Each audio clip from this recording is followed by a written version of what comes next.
Hi everybody, Dan Illman here with some exciting news. DRF Formulator, the gold standard in past performance information, is now free, exclusively on DRF Bets. Join DRF Bets with the promo code WINNING, get a $250 first deposit match bonus, a $10 free bet, and free Formulator already uploaded to your account. Access Formulator's premium features, including sortable trainer stats, race replays, personalized trip notes, and lots more. Free Formulator, exclusively on DRF Bets. Hi everybody, Dan Illman, Mike Beer, kicking off a 50-cent pick four at Oaklawn Park on Saturday. This is the rescheduled Bayakoa Stakes. It's a grade 3 for fillies and mares going 1 mile and a 16th. Let's take a look at the field for race number 8 at Oaklawn on Saturday. It is a very competitive group. Mike, Coach on the outside, looking for the hat trick this meet at Oaklawn Park. Yeah, she's run really well in her first 2 starts since they brought her back from the layoff, Dan. I mean, it's not like she, totally stands out in this field as the morning line favorite, but her last 2 starts are both very good, and you just kind of get the feeling that we probably haven't seen her best race yet. Another horse seeking her 3rd consecutive victory is the number 5, Mariah's Princess, who heads our time-form U.S. pace projector. And Mariah's Princess has shown good tactical speed in her last 2 races. I would expect her to be up close to the pace. I'm curious to see how they ride the number 1, Matera. I do think the number 2, Miss Bigley, can be forwardly placed. Yeah, I do too. I mean, I won't necessarily be surprised if Mariah's Princess is on the lead here, Dan, but she's not exactly, a blazing speed kind of horse. They've never ridden her, in fact, like they, want to be super aggressive with her early. She could make the lead in here, but she doesn't have to.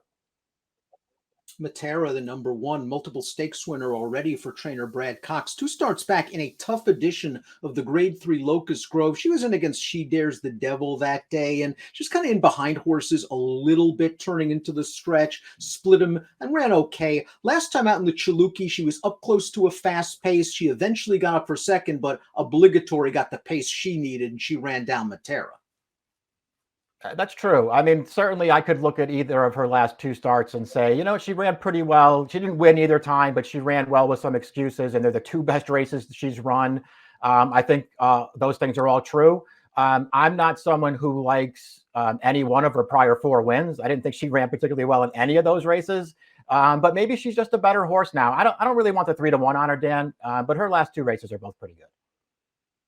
You could argue that the number 2 Miss Bigley ran just as well as Matera, if not even better, in the grade 3 Chaluki 2-back, because it was a hot pace and this horse was on the move early, kind of making her bid into the teeth of the pace, opening up the lead, and then getting tired late. They ran her in the Pippin last time out. She was no match for Coach. She caught a wet track. She likes a wet track. Listen, I would expect this rider to be aggressive. I would try to make the front. Yeah, I would be aggressive with her too. And I would make the argument that you made for the Chaluki, Dan. I think she probably did run better than Matera that day. Just getting tired at the end. She ran fine last time. Coach showed somewhat surprising speed that day to go to the lead. And so Miss Bigley just, moved up to her inside up the backstretch and dueled with her. I thought she actually ran pretty well. Only 2nd best, but there's nothing wrong with that performance either. I feel like she's a major player in here. The number 3 is She's All Wolf, and this is an Oklahoma bred that has won 1/3 of her lifetime starts. 3 starts back, I thought she had just a really tough trip. It just looked like she was really wide, and she got beat ahead that day, and then wide again in a race 2 starts back. You could argue that maybe she was compromised by pace. You could argue that maybe she hung in both of those races as well, and she just didn't show up against Open Company in a race named after her dam last time out at Remington Park. Yeah, we'll see if she classes up here. This is a tough spot for her. I do think, the races 2 and 3 back that you discussed, I do agree with your takes on those. I mean, I do think she hung in one of them, but I felt like she got really unlucky in the other. Boy, it just feels like a really tough spot for her. I guess she's the longest shot on the board, though, if you like her. Jilted Bride will attract Joel Rosario. This horse was beaten by Coach last time out in an optional claiming race, but it was run over a wet track. Previously graded stakes place in the Turnback the Alarm. I just think this horse is slowly racing herself back into shape. It's her 4th start since an early summer vacation. Yeah, I don't disagree with any of that. She's another one, though, who to me anyway just didn't really have the one race that I could point to and say that she's going to be super competitive in here. She's fine. She's very consistent. I think she has a decent running style for this race too. I just wonder if this is going to wind up being too tough for her. Mariah's Princess, the number 5, might have more upside than many of these, and she scored in the Mistletoe at Oaklawn Park, her final start as a 3-year-old. Let's watch that race right now. She was up close to a moderate pace, but I really like the way she was handled turning for home, and then she just sprints home nicely with a 90 Beyer speed figure. Just looks like a filly, still has scope for improvement. Love her tactical speed, and 5-1 on the morning line. You really can't ask for anything more than that. Yeah, those are other things that I like about her. She's certainly returning off with a little layoff here in a pretty strong race. There are some good horses in here, but I just like her upside. I thought she showed a lot of potential early on. She did stretch out effectively last time, even though that was a pretty soft trip. I still felt like she ran pretty well in there. And I do think she could take a step forward. If it's not here, maybe it'll be somewhere down the line, but I do think there's a chance she turns out to be pretty good.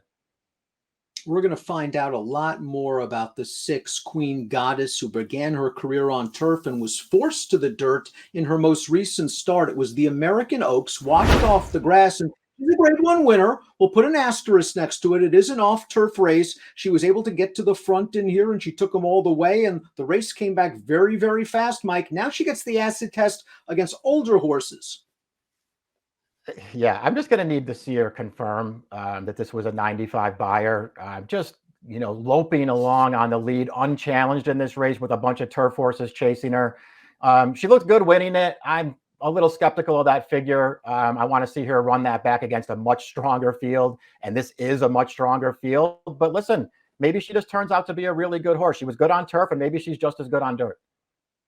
Completing the field is Coach. Wouldn't be surprised if she ends up favored in this race, seeking her 3rd consecutive victory this meet at Oaklawn. Her last race was the Pippin. Mike mentioned the speed she showed in this race, and she has a versatile running style. She came from off it when she won her Oaklawn debut this meet back in December, and in this race she went to the front, shrugged off Miss Bigley to score with a 91 Beyer. Now, she historically does do well on wet tracks. She's also pretty good on dry. I just think the layoff after the Kentucky Oaks was needed, and she's really benefited from it. I agree with all that. I mean, I didn't necessarily feel like I had to take her as the favorite in here, Dan, because again, she doesn't really have a huge edge on this field. She's come back and run really well in her first 2 starts of the year, though, and it kind of feels like there's forward to go with this horse. Is she the horse to beat? Yeah, she is. I'm not, terrified to bet against her if she's a short price, though. Let's take a look at our top picks for the Bayakoa, one of 2 graded stakes races at Oaklawn on Saturday. Mike, you like Mariah's Princess. She really looked good in her last race, and she should be in the thick of things turning for home. She should. This is a pretty tough test for her. There are some good horses in this race, so she's going to have to show up and run probably the best race she's ever run. But I like what I've seen from her so far. I think Matera's found a nice spot. She has done well around 2 turns in the past, and I think she had some circumstances go against her. I think from the inside post, she can work out a pace-tracking, ground-saving trip. 5726 for Mike, 1657 for me. It's the Bayakoa at Oaklawn on Saturday. Good luck.